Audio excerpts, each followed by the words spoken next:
Smart village तिलप्पा कारावास का सूरत ए हाल। चलो गांव की ओर कार्यक्रम के तहत विजन लाइव ने स्मार्ट विलेज तिलप्पा कारावास का सूरत ए हाल जाना। स्मार्ट विलेज योजना के तहत किसी गांव में स्ट्रीट लाइटों के लिए अलग से पूरा प्रोजेक्ट बनाया जाता है और अलग से बजट सैंक्शन होता है, मगर यहाँ गांव में दिखावे के लिए कुछ स्ट्रीट लाइटें लगी हुई हैं, जबकि कागजों में पूरा गोलामाल किया गया है। यदि जांच की जाए तो एक बड़ा स्ट्रीट लाइट घोटाला प्रकाश में आ सकता है और कई अफसरों तक की गर्दन भी फंस सकती है। स्ट्रीट लाइट घोटाले में कार्रवाई के लिए ग्रेटर नोएडा प्राधिकरण के सीईओ समेत मुख्यमंत्री को भी जरूर पत्र लिखते हुए मांग की गई है। आइए सुनते हैं प्रसिद्ध समाज सेवी व अखिल भारतीय गुर्जर महासभा के वरिष्ठ प्रदेश उपाध्यक्ष सुखवीर सिंह आर्य ने क्या कहा। ये सारे इस स्ट्रीट के लाइट के तार हैं और ये स्थिति और ज्यादा बिल्कुल वो जो बिल्कुल नीचे पड़े हुए हैं, पता ही नीचे आप देख सकते हैं ये स्ट्रीट लाइट की ये दशा है। 3 महीने के बाद में लगने के बाद में 3 महीने के बाद में चलिए जी तार ये लटकते हुए लटक रहे हैं सारे। तो स्थिति यहाँ है, मौके पे देखो, ये देखो ये और इससे आगे और नीचे लटका हुआ जी। इन पे बांध दिए और कोई भी नई इन्होंने वो नहीं किया, जो पहले बैंड थे वो ही लगा दिए। नया खंबा इन्होंने कोई अपनी तरफ से नहीं लगाया, मतलब खाना पूर्ति की गई है, खाना पूर्ति करें जी। और इनका डिफरेंस माना अगर एनपीसीएल का इतनी डिफरेंस में खंबा है तो उस पे ही लगा दिया, जबकि इनका डिफरेंस कम होना चाहिए स्ट्रीट लाइट का, तो जब तो रोशनी रहेगी रोड पे गांव में। लेकिन इन्होंने कोई डिफरेंस कहीं नहीं है, नई खंबा कोई नहीं लगाया। जहां पर माना एनपीसीएल का खंबा नहीं है तो ये तो लगना चाहिए, लेकिन नहीं लगाया।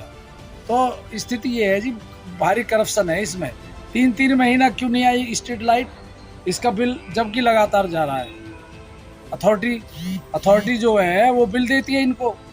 3 महीने का क्या मतलब है। हमारा स्मार्ट विलेज में ये हाल है, इसके नाम पे क्या इन्होंने टेंडर छोड़ा कंपनी को। जांच करने कौन आया अथॉरिटी का आदमी? एक आदमी नहीं आया मौके पे, भारी तो देखा नहीं। भारी गोलमाल की आशंका बिल्कुल है, इसकी जांच हो जाए, पता पड़ जाएगा कि क्यों तार के ऐसे लगते हैं। क्या स्ट्रीट लाइट के ऐसे तार है जो लग रहे हैं। राइट कलदार राजबहार जिसको बोलते हैं, मौके पे देखो कितने स्थिति में है कि यहाँ नहर का नाम की चीज नहीं है और खरपतवार हो चुका है। इसमें मच्छर इतने खतरनाक सांप सारे पैदा हो चुके हैं, जो कि हमारे पड़ोसी के घर में जो बढ़ जाते हैं सांप भी। कोई सफाई का कोई साधन आज तक किसी ने नहीं किया, तो पानी हमारा दूषित हो चुका, बीमारियां फैल रही हैं। अगर अतिशीघ्र इसको सफाई नहीं हुई तो आने वाले समय में बहुत यहाँ पर जो बीमारियां फैलेंगी। ये नहर इधर कहाँ से आती है, कहाँ जाती है? ये नहर पीछे से आ रही थी इस्लामपुर से, लेकिन ये आगे चल के बंद कर दी गई। तो अभी पुल बन रहा है तो उस पे वहाँ बंद कर दिया। वो उनसे मेरी बात हुई अभी परसों, वो कह रहे जी हम इसमें नाला निकाल के पानी निकाल देंगे, लेकिन जिलपत में बंद है। अब जो नहर है कम से कम इसकी सफाई तो होनी चाहिए। पानी भी नहीं आ रहा तो सफाई तो होनी चाहिए। कब से सफाई नहीं हुई है? इसके तो कई साल भर, 1.5 साल 2 साल हो गए जी। एक बार हमने करवाई थी पैसा उगाई करके, लेकिन प्रशासन ने कोई भी इसकी सफाई नहीं करवाई। जबकि हमें तो मिला कि आपका जो हम शहरी उसमें ले रहे हैं, हमारे प्रधानी खत्म कर दी। शहरी क्या जी, हम तो गांव वाले भी ना रहे। इस तरह से ये है शहरीकरण जो गांव का हो रहा है, ये शहरीकरण है। इसमें तो एक तरह से जो जहरीले जानवर हैं जी, सांप या दूसरे जो हैं वो भी घूमते रहते होंगे, घर में बढ़ जाते हैं, घरों में घुस जाते हैं, घरों में बढ़ जाते हैं। और मच्छर भी होते होंगे। अजी मच्छर इतने भयंकर हैं, कई तरह के मच्छर है जिससे कि बीमारियां फैल रही हैं। पूरा खरपतवार जमगा पूरा तरह। शिकायत की गई है इसकी? शिकायत सब कर लीजिए, शिकायत में कोई सुनने वाला है नहीं। फॉगिंग होती थी, खाना पूर्ति करके चले, अब वो भी नहीं आ रही। कई महीने से फॉगिंग मशीन बंद। अखबार में दे देते हैं कि फॉगिंग के लिए कोई शिकायत करे, लेकिन है ही नहीं, अब गाड़ी नहीं आती। सर्वे कर लें आप जो भी। ये स्मार्ट विलेज का ये हाल है, ये स्मार्ट विलेज का हाल है जी। आप ये देख सकते हैं, ये जो नहर है, इलाके में सबसे बड़ा गांव है हमारा। आप ये देख सकते हैं, ये नहर है जो तिलप्पा की एक मुख्य नहर है, जो कैलाशपुर की ओर से आती है और ये मोपाड़ा की तरफ जाती है। यहाँ पर जो सफाई की व्यवस्था है वो लंबे समय से नहीं हुई है और यहाँ आप देख सकते हैं घास से ये नहर पूरी तरह से अट गई है और यहाँ पर जो जहरीले जानवर लोगों के घरों में घुसते हैं और इसके साथ में जो मच्छर हो रहे हैं, संक्रामक बीमारियाँ यहाँ फैल रही हैं। तस्वीरों में आप देख सकते हैं स्मार्ट विलेज तिलपता कराणवास का हाल। नोएडा क्षेत्र के तिलपता गांव में बुनियादी सुविधाओं से लोग लड़ रहे हैं, लोगों को सुविधा नहीं मिल पा रही है। जल भराव की स्थिति यहाँ पर इतनी है कि लोगों का निकलना दूभर है। एक तरह से ताल तलैया के रूप में जो दादरी और ये नोएडा रोड है ये तब्दील है। इसके साथ में ये स्मार्ट विलेज के रूप में है, लेकिन यहाँ बिजली की व्यवस्था भी ख़राब है और भी काफ़ी जो बुनियादी सुविधाएं लोगों को नहीं मिल पा रही हैं। इन खास मुद्दों पर बातचीत के लिए हमारे साथ मौजूद हैं समाज सेवी सुखवीर आर्य। इनसे बातचीत करते हैं। आइए, क्या कहना है आपका? यहाँ जल भराव जैसी समस्या है और भी काफ़ी बुनियादी सुविधा नहीं मिल पा रही है। मेरा ये कहना है जी, हमारा जो ये रोड है तिलपता में कर गुजर रहा है, आए दिनों घटना होती हैं जिस पे कई घटना होली। कंटेनर इतनी भारी तादाद में चलते हैं। मुख्य कारण है कि जो नाली बनी हुई है अथॉरिटी के द्वारा वो बहुत छोटी है और उनमें रैंप जो बनाए हैं उसमें सारा कचरा वो लोग जो इसमें डाल देते हैं वो सारे अवरुद्ध हो चुके हैं। अब ये अथॉरिटी का काम है कि वो नाली जो है चौड़ी करी जाए और उसको रैंप को न कि थोड़ा बनाया जाए, सारे पे उसको करके जहाँ जहाँ सफाई का वो है वो बिंदु छोड़ दिए जाएं, जिससे जेसीबी वगैरह से वो सफाई हो सकती हो। लेकिन देखने में आ रहा है कि अथॉरिटी का कोई भी यहाँ कर्मचारी, कोई गाड़ी सफाई के लिए आती नहीं है और वो रोड पे सारा पानी लिकड़ के आज हालत ये हो रही है, वो लिकड़ के रोड पे आ जाता है। कई कई घंटे जाम में जो लोग बाग रहते हैं और कंटेनर की तो बहुत बड़ी लाइन है जो हो रही है। तो ये सौतेला व्यवहार हो रहा है जी अथॉरिटी की तरफ से, कोई देखता ही नहीं है। जब स्मार्ट विलेज हमारे यहाँ घोषित हुआ है तो ये अथॉरिटी का काम है कि हमारे यहाँ अच्छी नाली बनाई जाए, पानी का निकासी का रास्ता ठीक तरीक़ा से हो, रोड पे ना आए। आए दिन रोड टूट रहा है और वहाँ पर जाम की स्थिति हो रही है। तो ये अथॉरिटी का काम है, लेकिन उदासीनता अथॉरिटी के अधिकारी कर रहे हैं, कोई देखता ही नहीं है किस तरह से। तो जल भराव की जो समस्या इसका स्थायी समाधान क्या है? जो गांव का पानी है, जो यूपीएसआईडीसी का जो नाला है वो भी नज़दीक है, तो क्या उससे जोड़ा जाना चाहिए? उसमें हमारे यहाँ से नहर से लेके जी नाली जो है डेंसो कंपनी तक चौड़ी बनाई जाए और जो इनका क्षेत्र है रोड पे ना बना के जो क्षेत्र है उसको, चाहे किसी का रैंप टूट रहा है या किसी की दीवार टूट रही है, उसको चौड़ी करके वहाँ तक निर्धारित उसमें सीमा में बनाई जावे। लेकिन चौड़ी बनेगी नाली जब ही हो सकता है। और उसका यूपीएसआईडीसी की जो नाली बनी है वो डेंसो के गेट तक बनी हुई है, हमने सर्वे किया उसका, और उसमें वो डाल दिया जाए पानी, तो स्थायी हल उसका दोनों साइड का ही तो जब ही हल हो सकता है जी। अन्यथा ये इस नाली से तो काम चलने वाला नहीं है।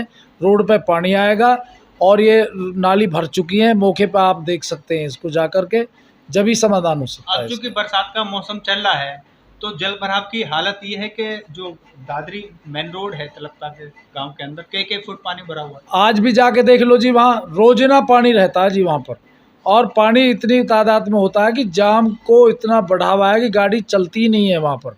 छोटी छोटी स्कूटर मोटरसाइकिल वाले तो गिर जाते हैं उसमें। तो कई घटना घट गई, औरत गिर गई पिछले दिनों पानी की वजह से और वो बेचारी मर गई। तो ये घटना है, वहाँ पर कोई जंप नहीं है। 3-4 जंप लगाए आगे तक, कॉलेज तक जो है भारतीय आदर्श इंटर कॉलेज तिलपता लड़किन का कॉलेज है, वहाँ तक भी जंप लगने चाहिए थे, लेकिन अथॉरिटी का कोई अधिकारी आता नहीं है।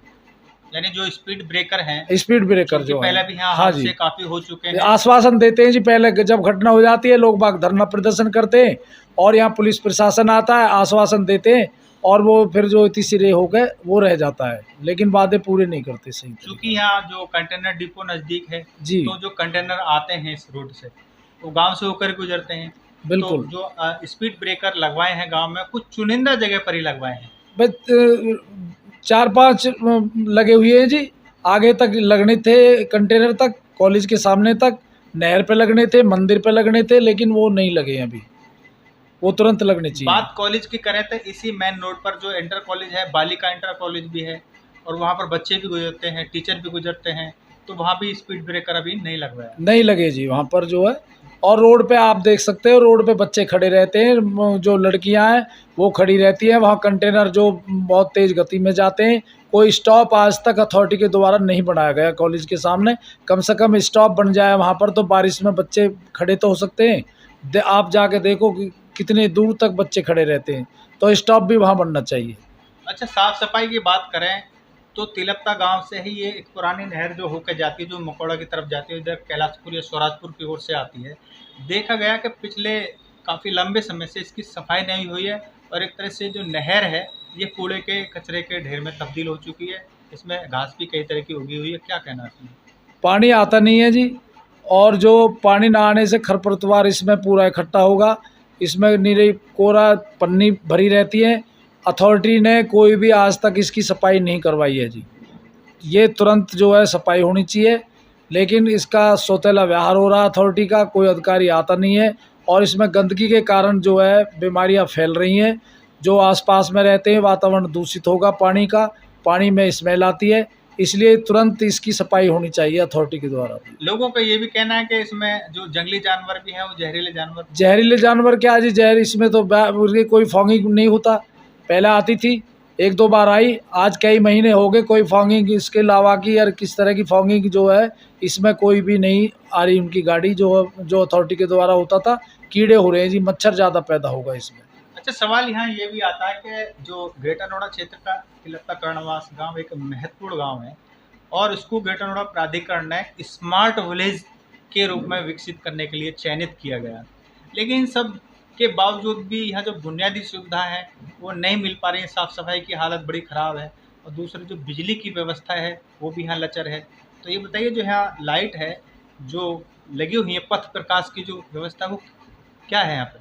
बात ऐसी है जी कि कई साल के बाद में अभी लाइट लगी थी पिछले महीना में, किसी कंपनी को इन्होंने ठेका दिया।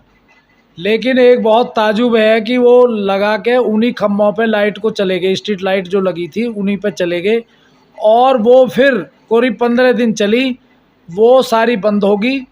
क्योंकि नए खंभा लगने थे, नए खंभे जहाँ पर माना स्ट्रीट लाइट जो लगनी थी उस पर वहाँ NPCL के खंभे हैं नहीं, तो इनको नया खंभा लगाना था। कोई नए खंभे नहीं लगे और इन्होंने, आप जाके देखो कि वहाँ तार नीचे लटके हुए हैं, तार इन्होंने कोई व्यवस्था नहीं करी उसकी। तो 3-3 महीने स्ट्रीट लाइट लगने के बाद में क्यों बंद हो जाती है? इसमें बहुत भारी करप्शन है, बहुत भारी करप्शन है।